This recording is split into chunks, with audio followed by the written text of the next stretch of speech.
In animal models and in cell culture models, ketones have been shown to kind of protect and preserve mitochondrial function. If you remember the mitochondria, they're a very important organelle within our body that takes the food that we eat and converts it into ATP energy.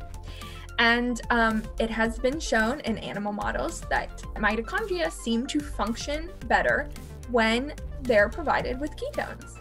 So this is another really interesting area of research. And so ketogenic diet is being studied for general health effects, athletic performance.